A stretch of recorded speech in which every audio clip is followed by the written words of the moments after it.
لله رب العالمين والصلاة والسلام على رسوله خاتم النبيين وعلى آله الطيبين وأصحابه الطاهرين والمؤمنين والمسلمين كلهم أجمعين. أما بعد، فقد قال الله سبحانه وتعالى في كلامه القديم والفرقان الحميد: أعوذ بالله من الشيطان الرجيم، بسم الله الرحمن الرحيم. المال والبنون زينة الحياة الدنيا والباقيات الصالحات خير عند ربك ثوابا وخير أملا. صدق الله العظيم. وقال رسول الله صلى الله عليه وسلم: إن هذا المال حلوة خضرة، فمن أخذها باستشراف نفسه بورك له فيه وإلا لم يبارك فيه. صدق رسول الله صلى الله عليه وسلم. எல்லா புகழும் அல்லாஹு ஜல்ல ஷானுஹு தஆலா ஒருவனுக்கே உரித்தாகும். அருமைநாயகம் முஹம்மது ரசூலுல்லாஹ் ஸல்லல்லாஹு அலைஹி வஸல்லம் அவர்களின் மீதும் அவர்களின் சத்திய வழியை பின்பற்றி வாழ்ந்த சஹாபாக்கள், தாபிஈன்கள், தபஅ தாபிஈன்கள், அவுலியாக்கள், அக்தாபுகள், சுஹதாக்கள், சாலிஹீன்கள், நாதாக்கள், பெரியோர்கள், நல்லோர்கள் நம் அனைவர் மீதும் அல்லாஹுவின் அன்பும் அருளும் என்றென்றும் நிறைவாக உண்டாவதாக. ஆமீன். அல்லாஹு ஜல்ல ஷானுஹு தஆலா திருக்குர்ஆனில் பல இடங்களிலும் மனிதனுக்கு அவன் வழங்கியிருக்கக்கூடிய செல்வங்களை பற்றி, அந்த செல்வங்களை அவன் கையாளுகிற விதத்தை பற்றி எல்லாம் சில வரைமுறைகளை அல்லாஹ் வகுத்து தருகிறான். சூரத்துல் கஹ்ஃபிலே ஒரு வசனம் நிச்சயமாக அல்லாஹுவால் வழங்கப்பட்டிருக்கக்கூடிய அருட்கொடைகளை குறித்து பேசுகிறது. அந்த வசனம் பொருட்செல்வமும் மக்கள் செல்வமும் இந்த உலக வாழ்க்கையினுடைய அலங்காரம். குர்ஆனில் இந்த இடத்தில் அல்ல, பல்வேறு இடங்களில் மக்கள் செல்வத்தையும் பொருட்செல்வத்தையும் ஒரு சேர சொல்லி அவைகளை சில இடங்களில் அருட்கொடை என்கிறான், சில இடங்களில் அவைகளை சோதனை என்கிறான். இந்த செல்வங்களில் எல்லாம் நாம் கையாளுகிற பொருளாதாரம், பணம், அல்லாஹுவால் வழங்கப்பட்டிருக்கிற அந்த பொருட்செல்வம் எப்படியெல்லாம் அது செலவழிக்கப்பட வேண்டும் என்கிற விதிமுறைகளை மார்க்கம் அல் குர்ஆனின் வழியாகவும் அருமைநாயகம் ஸல்லல்லாஹு அலைஹி வஸல்லத்தின் வழியாகவும் வழிகாட்டி இருக்கிறது. பொருளாதாரத்தை குறித்து, பணத்தை குறித்து குர்ஆன் பேசுகிற போது உங்களின் வாழ்க்கைக்கு ஆதாரமாக, உங்களின் ஜீவாதாரமாக நாம் அதை ஆக்கி இருக்கிறோம். முட்டாள்தனமான யாரிடத்திலேயும் நீங்கள் உங்கள் காசு பணங்களை கொடுக்க வேண்டாம் என்று சொல்லுகிறது குர்ஆன். وَلَا تُؤْتُوا السُّفَهَاءَ أَمْوَالَكُمُ الَّتِي جَعَلَ اللَّهُ لَكُمْ قِيَامًا. உங்களுக்கு வாழ்க்கையின் நிலைக்களமாக, வாழ்வின் ஆதாரமாக உங்களுக்கு வழங்கி இருக்கக்கூடிய பொருளாதாரம் என்று பொருளாதாரத்தை உயர்வுபடுத்தி இறைவன் பேசுகிறார். பொருளாதாரத்தை சம்பாதிப்பவர்களும் சரி, செலவழிப்பவர்களும் சரி, அதை கையாளுகிற விஷயங்களில் என்ன நோக்கம் என்பதை குர்ஆன் தெளிவுபடுத்துகிறது. குர்ஆனிலே ஆட்சியாளர்களில் முன்மாதிரிகள் இருக்கிறார்கள், ஆன்மீகவாதிகளில் முன்மாதிரிகள் இருக்கிறார்கள், நீதிபதிகளில் முன்மாதிரிகள் இருக்கிறார்கள், தொழிலாளர்களில், முதலாளிகளில் முன்மாதிரிகள் இருக்கிறார்கள். குர்ஆனில் அந்த அடிப்படையில் செல்வந்தர்கள் யாரையாவது நாம் பார்ப்போம் என்றால், செல்வம் வழங்கப்பட்டதற்கும் சரி, அந்த செல்வத்திலே சீரழித்து போறதற்கும் சரி, காரூன் என்பவன் உதாரணம். அவனுடைய முழு வரலாறுகள் நாம் பல முறை கேள்விப்பட்டது. அங்கே இறைவன் 2 பொருளாதார நியதிகளை சொல்லுகிறார். காரூனிடத்தில் உறவுக்காரர் என்ற அடிப்படையில் உரிமையோடு போய் அவனுக்கு தேவையான உபதேசம் செய்ய மூசா அலைஹிஸ்ஸலாம் உள்ளே நுழைந்தவர்கள் அற்புதமாக பேசினார்கள். அவன் வைத்திருக்கிற செல்வத்தை எப்படி செலவழிக்க வேண்டும் என்று பேசினார்கள். மூசா மட்டுமல்ல, காரூனுடைய கூட்டத்தவர்கள் எல்லாம். அதில் 2 வரி முக்கியமானது. முதல் வரி, வப்தகி ஃபீமா ஆதாக அல்லாஹு அத்தாரல் ஆகிரா, அல்லாஹ் கொடுத்திருக்கிற காசை வைத்து மறுமையை அடைய வேண்டும். இது ஒன்று. இன்னொரு வரி, வலா தன்ஸ நஸீபக மினத் துன்யா, உலகத்தில் உனக்கு இருக்கிற பங்கையும் நீ மறந்து விட வேண்டாம். 2 வரியும் உலகத்திற்கு 2 செய்தி சொல்லுகிறது. காசு பணம் என்பது உலகத்திலே நாம் வாடுவதற்கும் பயன்படுத்தியாக வேண்டும், அதை வைத்தே மறுமைக்கு போவதற்கும் தயாராக வேண்டும். பொருளாதாரத்தின் நோக்கம் 2ஆக இங்கே விரிகிறது. முஃபஸ்ஸிரீன்கள் சொல்லித் தருகிறார்கள், மிக முக்கியமான நோக்கம் வாழுகிற அளவுக்கு செலவழிக்க வேண்டும், அவ்வளவுதான். 2வது, அதே காசு பணத்தால் மறுமையை வாங்க வேண்டும். அந்த வழிமுறைகளோடு ஒரு பணம் சம்பாதிக்கப்பட்டால், செலவழிக்கப்பட்டால் அதுதான் சரியாக போய் செலவினங்களிலும் சம்பாதிப்பதிலும் முடியும். இன்றைக்கெல்லாம் உலகம் நிறைய சம்பாதிக்கிறது, நிறைய செலவழிக்கிறது. அது வரைமுறைகளை எல்லாம் தாண்டி போய் கொண்டிருக்கிறது. கன்சூமரிசம், நுகர்வு கலாச்சாரம், குறிப்பாக உலகமயமாக்கலுக்கு பின்னாலே உலக மக்களின் வாழ்க்கை, தாராளமயமாக்கலுக்கு பின்னால் எல்லாத்தையும் ஆசைப்பட்டு எல்லாத்தையும் வாங்கி குவித்து உலகத்திலேயே எல்லாம் முடித்துவிட வேண்டும் என்று நினைக்கிறார்கள். தோதுவாக விளம்பரங்களும் அப்படித்தான். விரும்பியதையெல்லாம் அத்தனைக்கும் ஆசைப்படு, விரும்பியதையெல்லாம் வாங்கி போடு, தேவை இருக்கிறதோ இல்லையோ வாங்கி போடு. எல்லாவற்றையும் விரும்பியதெல்லாம் கிடைக்கும் என்றால் அதற்கு பேர் சொர்க்கம். அதை தவிர வேற எங்கேயும் துன்யாவில் அது சாத்தியப்படாது. விரும்பியதெல்லாம் கிடைக்காது. வலக்கும் ஃபீஹா மா தஷ்தகி அன்ஃபுசுக்கும் வலக்கும் ஃபீஹா மா தத்தஊன். குர்ஆன் சொல்லுகிறது, உங்களின் மனம் விரும்பியதெல்லாம் அங்கே கிடைக்கும்.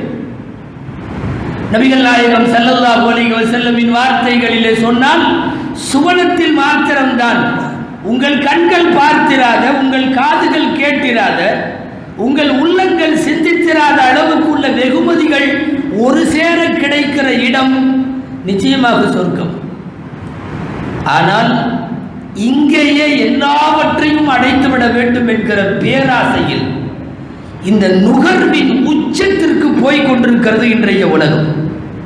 அத்தனைக்கும் ஆசைப்பட்டு வாங்கி குவித்தல். செலவினங்களுக்குள்ள வரையறைகள் எல்லாம் இன்றைக்கு நம்மிடத்தில் தாண்டி விட்டது.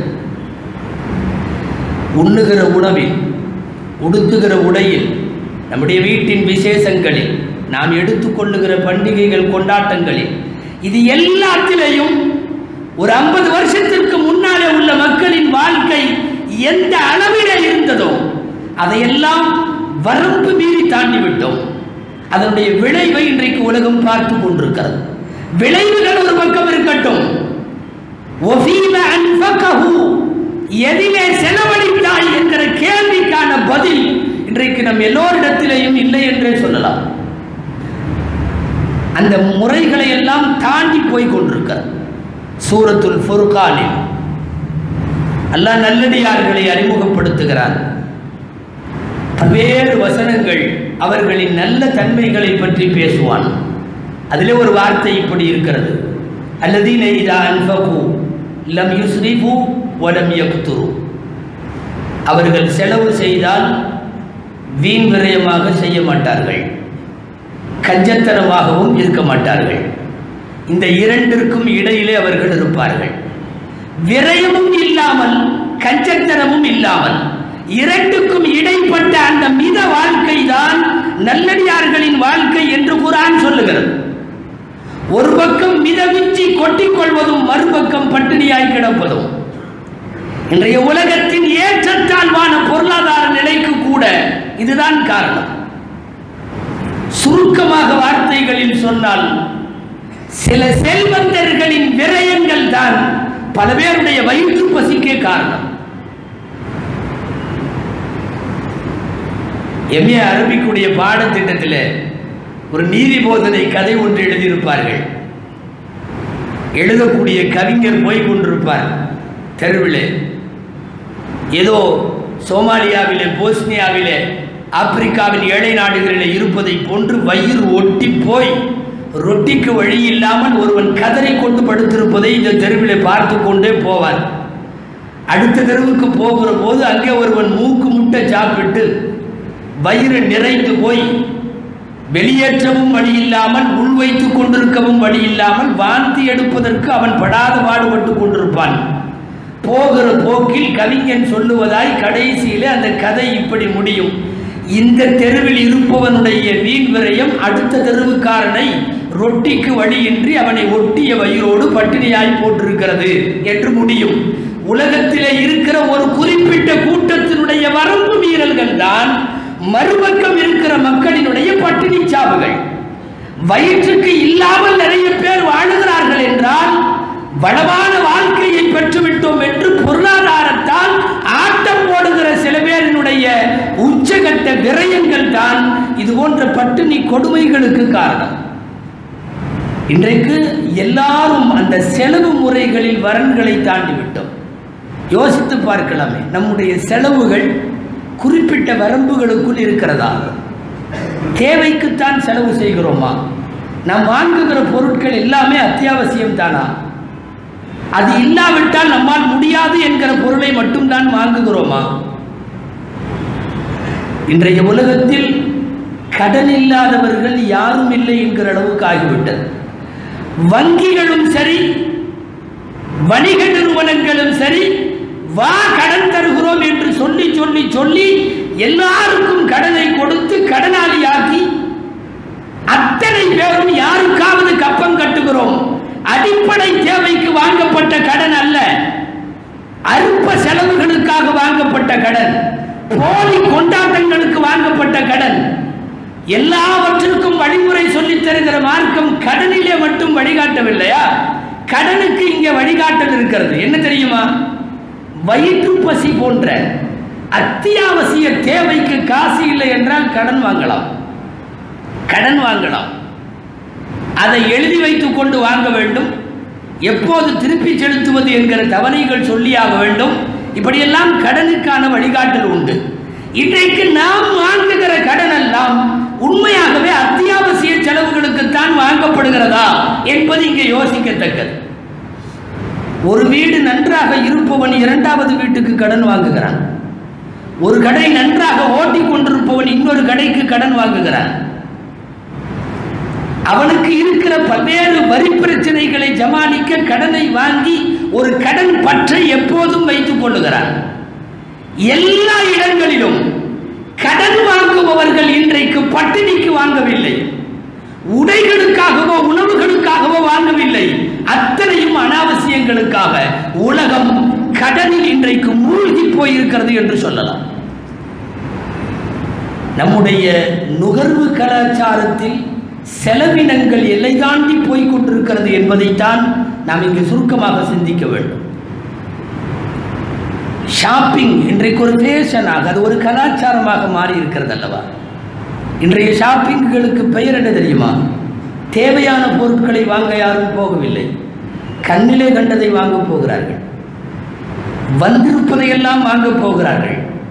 அவர்களுக்கென்று வசதியாக சில கண்காட்சிகள், தோரணையோடு அடுக்கி வைக்கப்பட்ட பொருட்கள் தன் வீட்டுக்கும் வேண்டும் என்று. அது தேவையோ தேவையில்லையோ, அது வீட்டுக்கு வந்தாலும் எங்காவது ஒரு ஷோகேஸில் காலம் முழுக்க தூங்கி கொண்டிருக்கும், ஆனாலும் வாங்குகிறோம்.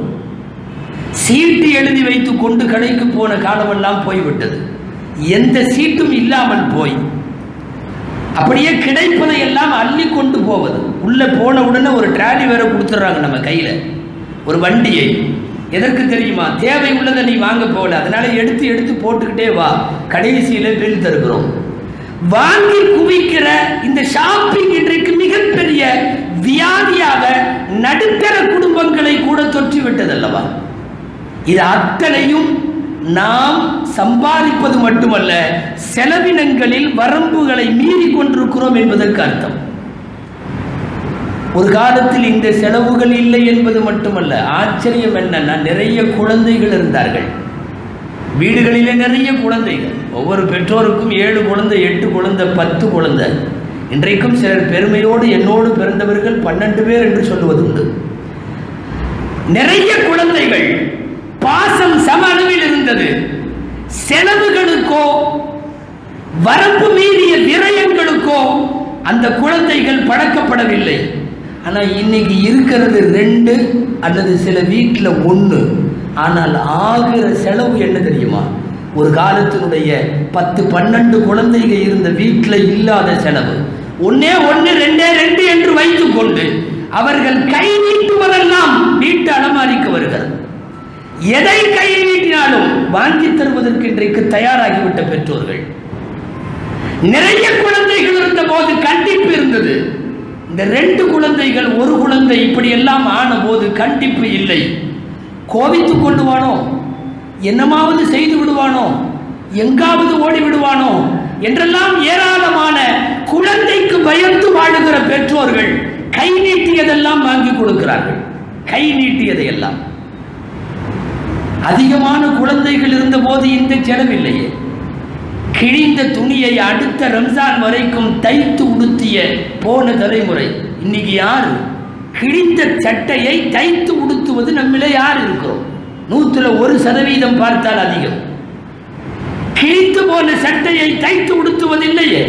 ஒரு காலத்தில் வார் அறுத்து போன செருப்பை பின்னூசி போட்டு குத்தி அடுத்த பண்டிகை வரைக்கும் அதே செருப்பிலே ஓட்டிய சமூகம் இன்னைக்கு இல்லையே. இன்றைக்கு செலவினங்களின் உச்சத்திற்கு பழகிவிட்டோம். இருப்பது 1 குழந்தை, 2 குழந்தை. வாலிப பையன்கள் கையில் அவர்கள் வைத்திருக்கிற மொபைலில் இருந்து தொடங்கி அவர்களுடைய பார்ட்டி, அவர்களுடைய போக்குவரத்து, அவர்களுடைய ஃப்ரெண்ட்ஷிப், அவர்களுடைய வீக்கெண்ட் செலிப்ரேஷன் எல்லாம் நம்முடைய செலவினங்கள் மிக மோசமான பாதையில் பயணிக்கிறது என்பதற்கு அது அடையாளம். சில பேர்லாம் நடந்து வந்தால் அவன் கூட 1 லட்சம் ரூபா நடந்து வருது. அவன் வைத்திருக்கிற மொபைல் ஒரு 50,000 ரூபா, அவன் போட்டிருக்கிற செயின், அவன் கையில் ஏதோ காப்பு, அவன் மோதிரம் எல்லாம் அவன் மட்டுமல்ல, அவனோட 1 லட்சம் ரூபாயும் வருது. பழக்கி வைத்திருக்கிறோம். இன்றைய பருவ பிள்ளைகளை அப்படி பழக்கி வைத்திருக்கிறோம். அப்போ செலவினங்களில் தாறுமாறான செலவினம். 4 கேள்விகள் மறுமையில் உங்களுக்கு தெரியும். 3வது கேள்வி எப்படி சம்பாதிச்ச, 4வது கேள்வி எப்படி செலவழிச்ச. இந்த 4வது கேள்விக்கு இன்னைக்கு நம்மள்கிட்ட பதில் கிடையாது. சில பேர் சரியாக சம்பாதித்தவர்கள் கூட, அதாவது முறைகேடாக சம்பாதிக்கிறவன், அவன் ஆண்டவன் அவனுடைய செல்வத்தை பூரா ஊதாரித்தனமாக தான் விடுவான், அவன் சம்பாதிச்சதே சரியில்லை அதனால அப்படின்னு சொல்றது கூட மனசுக்கு கொஞ்சம் ஆறுதல். ஆனால் முறையாக சம்பாதிக்கிறார்கள். தொழிலெல்லாம் ஹலாலான தொழில். ஆனால் நீ எப்படி செலவழித்தாய் என்று கேட்டால் செலவினங்களில் மிக மோசமான ஒரு நிலையை, முன்னாடி இல்லாத எந்த காலத்திலேயும் பார்க்காத ஒரு சூழ்நிலை எல்லாம் இன்றைக்கு பார்க்கிறோம். பருவ வயது பிள்ளைகளுக்கு பாக்கெட்டு மணி சில தந்தைகள் 5000 ரூபாய் கொடுக்கிறார்கள். நடுத்தர குடும்ப தலைவருடைய மாத வருமானம் அது 5000 ரூபாய். ஒரு நடுத்தர குடும்பத்தை சார்ந்தவன் மாதம் முழுக்க உழைத்து சம்பாதிக்கிற அவனுடைய மந்த்லி சேலரி அது. அது நம்முடைய பையனுக்கு அல்லது நம்முடைய வயதுக்கு வந்த பிள்ளைக்கு பாக்கெட்டு மணியாக தருகிற பெற்றோர்கள் இந்த செலவிற்கு என்ன பதில் சொல்லுவார்கள்? இந்த செலவு சரிதானா? இப்படி ஒரு தலைமுறையை வளர்ப்பது சரிதானா? இந்த மரத்தினுடைய கனியை சாப்பிட வேண்டாம் என்று இறைவன் ஆதமை தடுக்கிறான். ஆதம் அலைஹிஸ்ஸலாம் மீறி சாப்பிட்டு விடுகிறார்கள். பூமிக்கு அதன் விளைவாக அனுப்பப்படுகிறார்கள் என்று மேலோட்டமாக ஒரு வரலாறு உண்டு இல்லையா? ஆதம் அலைஹிஸ்ஸலாம் பூமிக்கு வந்ததற்கான காரணத்தில் இதையே மார்க்க அறிஞர்கள் வேறு கோணத்தில் இப்படியும் சொல்லுகிறார்கள். அனுமதிக்கப்பட்டது சொர்க்கம் முழுவதும். இந்த ஒரே ஒரு மரம், அது வீண் விரயம். நீங்கள் வீண் விரயத்தை கை வைத்தால் இருக்கிற நல்லவைகளும் சேர்ந்து இழக்க நேரிடும். ஆதம் விரயம் என்று சொல்லுகிற மரத்தை கை வைக்கிறார். வீண் விரயம் என்று சொல்லுகிற மரத்தின் கனியை சாப்பிடுகிறார். வீண் விரயத்தால் இருக்கிற நல்லவைகளும் இழந்து போனது. அவர் பூமிக்கு அனுப்பப்படுகிறார். எனவே ஆதமினுடைய வெளியேற்றம் என்பது வீண்விரயம் செய்பவர்களுக்கு உள்ளதும் அடுத்த தலைமுறைக்கு போய்விடுகிற ஆபத்து உண்டு என்று சொல்லுவதற்கான பாடத்தை தான் ஆதம் அலைஹிஸ்ஸலாத்தினுடைய வரலாற்றின் வழியாக சொல்லித் தரப்படுகிறது. இன்றைக்கு அப்படி ஒரு நுகர்வு கலாச்சாரத்தில் உச்சகட்ட செலவினத்திற்கு பயன்படுத்தி விட்டோம். சின்ன சின்ன பிள்ளைகள் பசங்க வீட்டில் கிட்டத்தட்ட பல்லாயிரம் ரூபாய்களை கணக்கு வழக்கு தெரியாமல் அவர்களுக்காக அள்ளி வீசுகின்ற மிக மோசமான ஒரு குணம் இன்றைக்கு செலவினங்களில் பழகிவிட்டது அல்லவா? ரசூல் ஸல்லல்லாஹு அலைஹி வஸல்லம் காலம் முடிந்து அவர்கள் வஃபாத்தான சில ஆண்டுகளிலேயே மக்கள் கொஞ்சம் கொஞ்சமாக நுகர்வுக்கு வர ஆரம்பித்தார்களாம். அதிகமாக பொருட்களை பயன்படுத்துறது அப்படி இப்படின்னு. அந்த நேரத்தில் நடைபெற்ற நிகழ்வு ஒன்றை ஆயிஷா ரலியல்லாஹு அன்ஹா சொல்றாங்க. ஒண்ணுமில்லை, முதல்ல எல்லாம் மதீனாவில் கல்யாணம் நடந்தால் என்னுடைய வீட்டில் கல்யாண பெண்கள் தலையில போடுவதற்கொன்று ஜிகினா வேலை செய்யப்பட்ட ஒரு துண்டு இருக்கும். அந்த துண்டு யமன் நாட்டில இருந்து வந்த துண்டு, அன்பளிப்பாக என்னிடத்தில் இருந்தது. அதை மதினால யாருக்கு கல்யாணம் நடந்தாலும் எங்களுக்கு கொஞ்சம் கொடுங்கன்னு பொண்ணு வீட்டுக்காரங்க வாங்கிட்டு போய் பொண்ணு தலையிலே போட்டு விடுவார்கள். இது நாயகம் இருக்கிற போது நடந்தது. நாயகம் வஃபாத்தாகி கொஞ்ச நாளைக்கு அப்புறம் ஆயிஷா சொல்றாங்க, அந்த துண்டை இன்னைக்கு யார்கிட்ட கொடுத்தாலும் எனக்கு வேணான்னு சொல்றாங்க. ஏன்னா காலம் வெகு தூரம் போய்விட்டது. அலங்கார வேலைகளில், ஆடைகளில், ஜிகினாத்தனங்களில் எவ்வளவு தூரம் ரசூல் ஸல்லல்லாஹு அலைஹி வஸல்லம் வஃபாத்தாகி சில ஆண்டுகளிலேயே ஒரு நேரத்தில் மணப்பெண் ஆடையாக போற்றப்பட்ட தலை துண்டு நடுத்தரவர்க்கும் கூட எனக்கு வேண்டாம் என்று சொல்லி விலகி கொள்ளுகிற அளவுக்கு இங்கே வாழ்க்கை தரம் மிக வேகமாக நுகர்வை நோக்கி பரவிவிட்டதனுடைய விளைவை சொல்லுகிறார்கள். இன்றைக்கு இவ்வளவு செலவினங்களுக்கு இடையில் மாட்டிக்கொண்டு தவிக்கிறோம். ஒரு நேரத்தில் இந்த செலவுகளும் இல்லை, இதுக்கான காசும் அன்னைக்கு இல்லை, குறைந்த காசுகள், ஆனால் பரக்கத்தான வாழ்க்கை. ஹக்கீம் இப்னு ஹிஸாம் ஒருத்தர் இருந்தார், சஹாபி. மக்காவிலேயே ஒரு 5 பேரை சிறந்த அறிவாளிகளாக தேர்ந்தெடுத்தால் இவர் ஒருவர் என்று நாயகம் ஸல்லல்லாஹு அலைஹி வஸல்லம் சொன்னார்கள். அவ்வளோ பெரிய அறிவாளி. ஸல்லல்லாஹு அலைஹி வஸல்லமுடைய துணைவியார் கதீஜா அம்மையாருடைய சொந்த சிறிய தந்தை, வயசானவர், ரொம்ப நல்ல மனிதரும் கூட. கஅபத்துல்லாவினுடைய நடுவில், கஅபத்துல்லாவிற்கு உள்ளே அவர்களின் தாய் இருந்த போது இவர்கள் பிறந்தார்கள். அதாவது பூமியில வெளியில பிறக்கலை, இவர் கஅபத்துல்லாவிற்கு உள்ளே பிரசவம் பார்க்கப்பட்டவர். ஹக்கீம் இப்னு ஹிஸாம், நீங்கள் கேள்விப்பட்டிருக்கலாம், நாயகத்திடத்தில் ஏதாவது தாருங்கள் என்று யாசகம் கேட்கிறார். கொடுத்தார்கள். மீண்டும் கேட்டார், கொடுத்தார்கள். 3வது முறையும் கேட்டார், கொடுத்தார்கள். கொடுத்துட்டு சொன்னாங்க நாயகம் ஸல்லல்லாஹு அலைஹி வஸல்லம், ஹக்கீம், நீங்க எதுக்கு கேட்குறீங்கன்னு தெரியல, இன்னஹாதல் மாத ஹுதுவத்துன் ஹதிரத்துன், இந்த காசு இருக்குதே ரொம்ப இனிமையானது, பசுமையானது. வாங்கும் போதே எனக்கு இது போதும்ன்ட்டு வாங்கினா அல்லாஹ் பரக்கத் செஞ்சிருவான், அது போதுமாயிரும். வாங்கும் போதே இது கம்மியாக இருக்குதே எனக்கு பத்தாதுன்ட்டு வாங்கினா அதில் பரக்கத்து இருக்காது. நாயகம் ஸல்லல்லாஹு அலைஹி வஸல்லம் 3 முறையும், அதாவது முதல்ல கொடுக்காம சில பேர் தத்துவம் பேசுவாங்க, நாயகம் அந்த பட்டியலில் இல்லை. 3 முறை கேட்டு 3 முறையும் கொடுத்து விட்டு சொன்னார்கள், எங்கு வாங்கினாலும் கை நீட்டி வாங்குகிற போதே எனக்கு அந்த போதும் என்ற மனத்தோடு வாங்கினால் நிச்சயமாக அது போதும், அல்லாஹ் பரக்கத்து செய்விடுவான். அந்த எண்ணத்தோட வாங்கலைன்னா லம் யுபாரக் லஹு ஃபீஹி, அதிலே அந்த பொருளிலே பரக்கத்து இருக்காது என்று ஹக்கீம் இப்னு ஹிஸாமுக்கு சொன்ன வார்த்தைகள் இன்றைய மிகப்பெரிய செலவுகளை அழித்துக் கொண்டிருந்தும் கூட பரக்கத்துகள் இல்லாத வாழ்க்கைக்கு சொந்தக்காரர்களாகிய நாமெல்லாம் யோசிக்க வேண்டும். இன்றைய நுகர்வு கலாச்சாரம் இப்படி ஒரு மோசமான நிலையில் இந்த சமுதாயத்தை கொண்டு வந்து விட்டிருக்கிறது. பருவ பிள்ளைகளுக்கு வாங்கி கொடுக்கிற மொபைல்கள் மட்டுமல்ல, வீட்டிலே எல்லா விதமான சூழ்நிலை இருந்தும் கடை சாப்பாட்டுக்கு பழகி போன இன்றைய இளைய தலைமுறை. நம்முடைய முன்னோர்கள் ஒரு 10-20 வருஷத்துக்கு முன்னாடி எத்தனை பேர் கடையிலே சாப்பிட்டார்கள்? சமைக்க வழி இல்லாதவர்களும் சமைத்து கொடுக்க ஆள் இல்லாதவர்களும் பிரயாணிகளும் தானே ஹோட்டலுக்கு போவார்கள். இன்றைக்கு அப்படி இல்லையே. குடும்பமாய் உண்ணுவதற்கு பழகி போய்விட்ட ஒரு நுகர்வு இன்றைக்கு நம்மிடத்தில் வந்திருக்கிறதா இல்லையா? போதாக்குறைக்கு நம்முடைய கொண்டாட்டங்கள் வேறு, பர்த்டேக்கள், வெட்டிங் டேக்கள், இதுகளுக்கும் இஸ்லாத்திற்கும் எந்த சம்பந்தமும் இல்லை. ஆனால் இதுவெல்லாம் இன்றைக்கு உச்சகட்ட கொண்டாட்டமாகிவிட்டது அல்லவா? ஒரு பர்த்டேவும் ஒரு வெட்டிங் டேவும் வீட்டினுடைய பண்டிகைகளாக மாறி போகிற அளவுக்கு வருகிறது என்றால் நீ எதிலே செலவழித்தாய் என்பது வேண்டும் அல்லவா? சர்வ சாதாரணமாக போர் அடித்தால் கடைக்கு போய் விடுகிற, போர் அடித்தால் ஷாப்பிங் செய்கிற, போர் அடித்தால் ஹோட்டலிலே சாப்பிடுகிற, போர் அடித்தால் குடும்பத்தோடு சினிமாவுக்கு செல்லுகிற மிக மோசமான கலாச்சார சீரழிவு ஒன்று இன்றைக்கு பொருளாதார வசதிகளை பெற்றிருப்பதன் வழியாக நம்மிடத்தில் வந்துவிட்டது. தங்களுடைய தோழர்களில் யாரும் இந்த வரம்பு மீறிய செலவுக்கு அடிமையாக விடக்கூடாது என்பதில் நாயகம் ஸல்லல்லாஹு அலைஹி வஸல்லம் தனி கவனம் செலுத்தி இருக்கிறார்கள். சஹாபாக்களை அப்படி வளர்ப்பதில் தஆமுல் வாஹித் யக்ஃபில் இஸ்னைன், ஒருத்தருடைய உணவு 2 பேருக்கு போதும். இது ரசூலுல்லாஹ்வுடைய ஹதீஸ். தஆமுல் இஸ்னைன் யக்ஃபி ஸலாத், 2 பேருடைய உணவு 3 பேருக்கு போதும். இது எதுக்கு சொல்றாங்க? எப்பவாவது பத்தலைன்னா சாப்பிட்றதுக்கா அப்படிங்கிறதல்ல. சஹாபாக்களை இந்த தோரணையிலேயே பழக்குகிறார்கள். ஒருவருக்கான உணவு 2 பேருக்கு போதும். அதிகமான உணவுகளும் மிக அதிகமாக அதற்காக வேண்டி காசு செலவு பண்ணுவதும் சஹாபாக்கள்கிட்ட இந்த வியாதி வராம பார்த்துக்கிட்டாங்க ஸல்லல்லாஹு அலைஹி வஸல்லம் அவர்கள். வாழ்க்கை முழுக்க அந்த தோரணையிலேயே.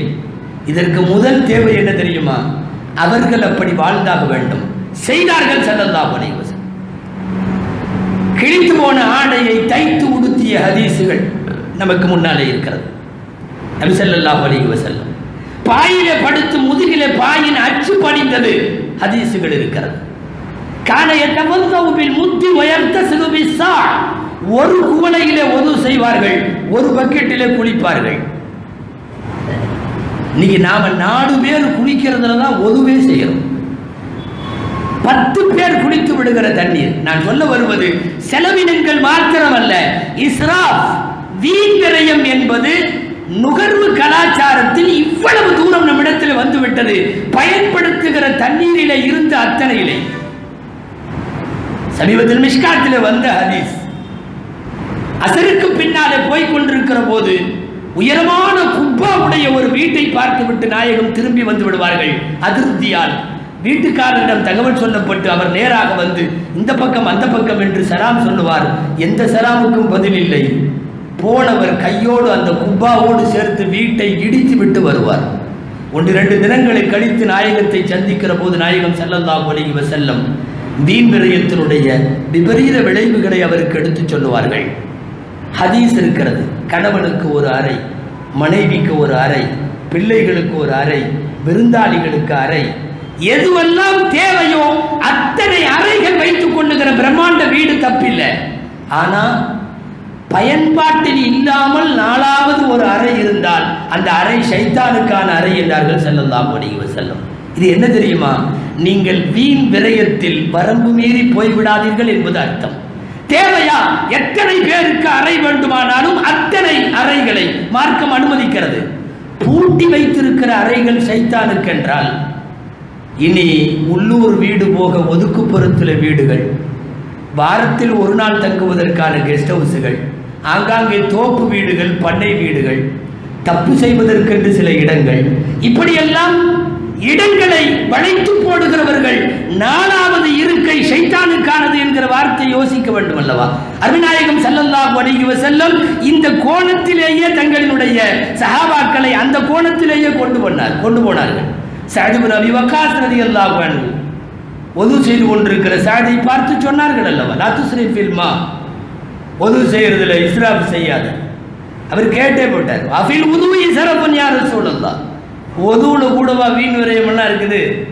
நாயகம் ஸல்லல்லாஹு அலைஹி சொன்னார்கள், நஅம் ஃபில் உது இஸ்ராஃபுன் ஃபமன் தஅத்தா ஃபமன் ஜாவஸ ஸலாத ஃபகத் தஅத்தா வதலம். ஓடுகிற ஆற்றில் ஒது செய்தாலும் 3 தடவைக்கு மேலே கழுகுனா அவன் வரம்பு மீறியவன். இந்த ஒரு வார்த்தை போதுமே வாழ்க்கையின் நியதிகளுக்கு. தேவை என்ன? ஒது செய்கிறான், தண்ணியெல்லாம் இல்லாம இல்லை, 6 ஓடுகிறது, 3 தடவைக்கு மேல் போனால் அவன் வரம்பு மீறி விட்டான், அநீதம் செய்து விட்டான் என்கிறார்கள் ஸல்லல்லாஹு அலைஹி வஸல்லம். இந்தியாவினுடைய பொருளாதாரத்தினுடைய வளர்ச்சியின்மையை, பொருளாதாரத்தினுடைய தேக்க நிலையை ஆய்வு செய்கிற ஒரு இந்த பொருளாதார வல்லுநர்கள் குழு நடத்திய ஆய்வறிக்கையில் இந்தியர்களினுடைய வீண் விரயம் குறித்து பேசப்படுகிறது. இது ஒரு எக்கனாமிக்கல் ரிப்போர்ட். இது இந்தியாவினுடைய பொருளாதார வளர்ச்சி இல்லாமைக்கு எடுக்கப்பட்ட சர்வே. இந்தியர்கள் 100 ரூபாயில் 22 ரூபாயை மாத்திரம்தான் தங்களுடைய அவசிய தேவைகளுக்கு செலவழிக்கிறார்கள். 100 ரூபாயில் 22 ரூபா தான் தேவையான செலவுக்கு போகுதுன்னு சொல்லுது புள்ளி விவரம் ரிப்போர்ட். நமக்கு சொல்லவில்லை. அனாவசிய செலவுகள் நுகர்வு கலாச்சாரத்தின் உச்சகட்டத்தில் போய் கொண்டிருக்கிறது.